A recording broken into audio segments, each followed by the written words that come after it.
दोस्तों, जब लग रहा था कि कोरोना पर काबू पा लिया है, एक्सपर्ट भी कह रहे थे कि तीसरी लहर आएगी तो बेहद ही कमजोर रहेगी। देश में थोड़ी सी राहत की सांस ली जा रही थी। अचानक इस नए वेरिएंट के आ जाने से फिर से पूरी दुनिया पर खतरे की घंटी बज गई है।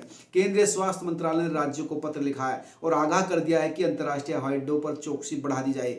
नए जो मरीज आ रहे हैं साउथ अफ्रीका से जो आ रहे हैं उनकी जांच की जाए। इस नए वेरिएंट यानी B11529 की पहचान इसी हफ्ते साउथ अफ्रीका में हुई थी, लेकिन जल्दी ही इसका इफेक्ट पूरी दुनिया पर देखने को मिल रहा है। इस वेरिएंट को कितनी गंभीरता से लिया जा रहा है उसकी वजह है इसमें अप्रत्याशित रूप से बहुत ज़्यादा म्यूटेशन हो रहे हैं। एक्सपर्ट कह रहे हैं कि इस वेरिएंट में करीब 50 म्यूटेशन हो चुके हैं और 30 से अधिक म्यूटेशन तो सिर्फ इसकी स्पाइक प्रोटीन में है।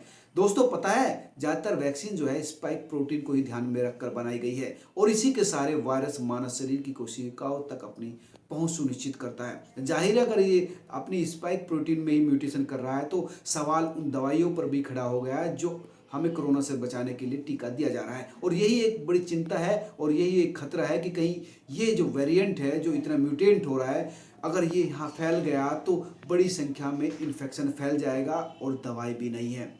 जो वेरिएंट सामने आया है वो बहुत तेज़ी से इन्फेक्ट कर रहा है। हांगकांग के एक होटल में जो अलग अलग कमरे में लोग ठहरे थे वहाँ उनकी मौजूदगी मिली। यानी जो पहले बताया जा रहा था कि सिर्फ संपर्क में आने पर या नज़दीक आने पर ये इन्फेक्शन फैलता है, हांगकांग के केस ने बताया है कि ये हवा से भी इन्फेक्शन फैल सकता है।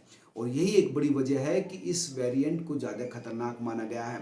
गौरतलब है कि लगातार लोग परेशान थे। 2 साल से पूरी दुनिया में लोग घरों में रह रहे थे, बच्चे स्कूल नहीं जा रहे थे, खेल नहीं पा रहे थे, तमाम तरह की परेशानियों का सामना करना पड़ रहा था। कई देशों में तो इसके खिलाफ प्रदर्शन हुए, सड़कों पर लोग उतरे।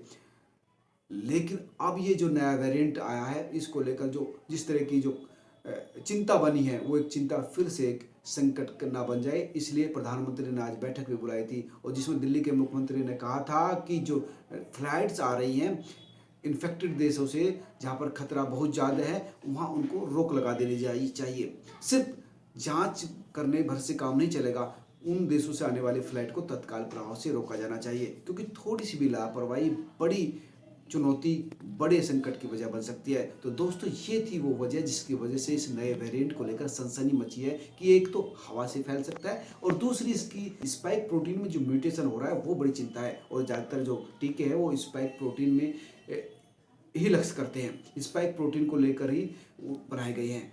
तो अगर ये म्यूटेशन कर गया तो सारे टीके बेकार और फिर से पूरी जनता निहत्ती इस बेदर्दी कोरोना वायरस के सामने खड़ी है।